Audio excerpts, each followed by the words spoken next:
आम आदमी पार्टी के प्रदेश उपाध्यक्ष अनुराग ठांडा प्रेस कॉन्फ्रेंस कर रहे हैं, सुनते हैं। उसका उठान भी अभी तक नहीं हो पाया है, जिसकी वजह से सिरसा जिले में अगर देखें 40% सरसों का उठान अभी बाकी है और 2.5 लाख क्विंटल के आसपास सरसों बारिश में भीग भी गई है।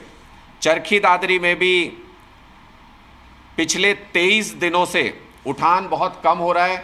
इसकी वजह से पिछले 23 दिन बीत जाने के बाद भी कई किसानों को एक भी पैसा नहीं मिला है। आपको इस सरकार का वादा, आपको इस सरकार का दावा याद है कि किसानों को हम 72 घंटे के अंदर उनकी पेमेंट करेंगे।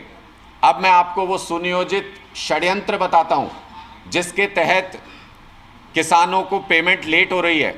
1 सप्ताह 10 दिन से तो पूरे हरियाणा के अंदर किसान इंतज़ार कर रहा है, लेकिन कई जगह पर 23 दिन से किसान फसल की पेमेंट का इंतज़ार कर रहे हैं। और कैसे ये अपना 72 घंटे का क्लेम भी बनाए रखते हैं और किसानों की कई कई सप्ताह तक पेमेंट भी नहीं होती है। इस साजिश को समझिए, सुनियोजित साजिश को।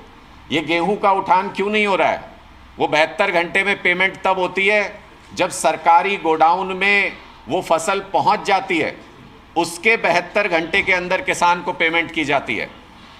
आइडियल सिस्टम ये है कि किसान ने मंडी में फसल डाली, तुरंत वो सरकारी गोदाम में पहुंच गई और 72 घंटे के अंदर उसको पेमेंट हो जाए। लेकिन आज जो हालात हैं, जिस तरीके से जानबूझकर हैफेड की गाड़ियां नहीं आ रही हैं, हैफेड की खरीद को स्लो किया गया है सेंट्रल गवर्नमेंट की तरफ से, उसकी वजह से उठान बहुत धीमा है। और मैंने कई आड़तियों से पता किया, मैंने कई मंडियों में चेक किया कि अगर इस रफ्तार पे उठान होता रहे तो कितने दिनों में ये फसल सरकारी गोडाउन तक पहुंचेगी।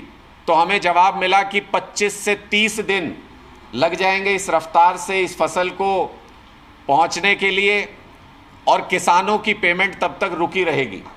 तो ये जो स्लो उठान किया जा रहा है, कहीं बारदाना उपलब्ध नहीं कराया जाता है, ये सारा जानबूझकर सरकारी साजिश की वजह से, ताकि उनको पेमेंट नहीं करनी पड़े, या जानबूझकर वो पेमेंट करना नहीं चाहते किसान को, ताकि किसान उनके सामने हाथ जोड़कर गिड़गिड़ाता रहे और चुनाव के साथ उसको मैनिपुलेट करने के लिए, चुनाव के वक्त किसान पे दबाव बनाने के लिए ये सारा षड्यंत्र भारतीय जनता पार्टी कर रही है।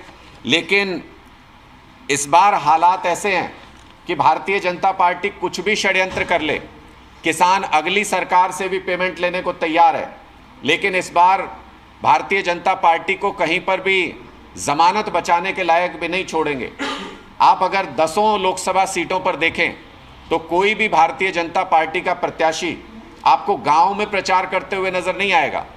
इन दिनों में कुरुक्षेत्र लोकसभा में मैं पिछले कई दिनों से लगातार डॉक्टर सुशील गुप्ता जी के साथ प्रचार कर रहे हैं हम वहाँ पे, तो हम देख रहे हैं कि गांव के अंदर भारतीय जनता पार्टी ने ना अभी तक मीटिंग्स की हैं, ना भारतीय जनता पार्टी कोई ऐसी कोशिश कर रही है